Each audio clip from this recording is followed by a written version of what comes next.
EVs, or electric vehicles, are starting to appear everywhere. What was once a novelty or luxury item is now becoming more commonplace.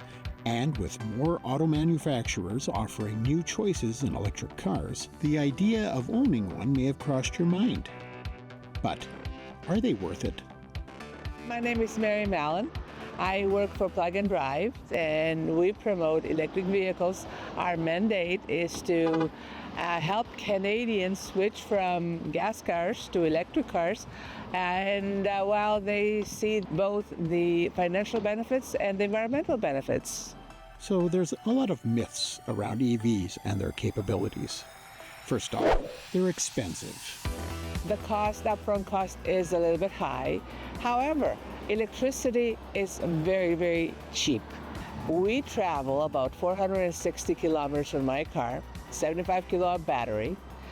It'll cost me about 10 cents a kilowatt hour, including taxes and distribution, and that's going to cost me $7.50, and I'll travel 490 kilometers. So how far can you go with the gas, and how much gas you're going to get for that price? I think the biggest advice I would be is do the math for yourself. Spreadsheet it out. You're not buying gas anymore. You're not maintaining a car engine anymore. There's plenty of data that shows that now we're at a point where the EVs are cheaper to own over the life of the car. So if you're someone that's going to keep a car for 15 years, go with an EV. And without oil changes or complex engine maintenance, annual savings often exceed $2,000 to $3,000. My car, I bought 2016. I now have 165,000 kilometers on it, and I'm still on the original brakes. So to me, they just made more sense. And the other thing I don't miss is going to a gas station. Battery life isn't very long, and they're expensive to replace. Well, the batteries are warranted for 8 years, so they maintain at least 70% of the charge at that time. What we're finding is that the batteries will outlast the car at about 20 years. We have cars right now that have been on the road for more than 10 years. They've been driven over 320,000 kilometers, and they're still maintaining 90% of the range, 90% of the capacity in the battery. But is that capacity enough? But typically, for 80% of us on a given day, how far are you really going? New EVs have more than 300 kilometers of range, which is more than enough for daily driving.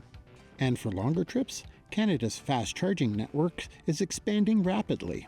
That's why the provincial government and the federal government are working with small communities to put chargers there so that no matter where you go across the country, you'll be able to charge. For most, a quick 15 to 30-minute stop is enough to recharge for the next leg of the journey. EVs can't handle our cold winters. When it comes to the winter, oh yeah, we get cold. And the batteries, yep, they do complain, and the way they complain is by reducing the range.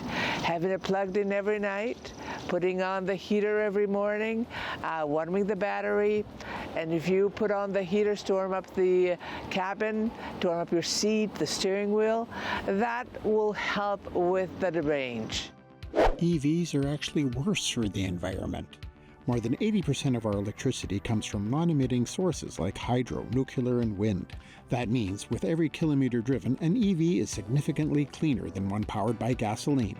And EVs are exceptionally efficient. The fuel that's used to power the electric vehicle, 95% of it is used to move it. When we talk about the gas car, it's only about 23% of whatever goes into the cylinder. The rest is wasted in exhaust as well as in heat.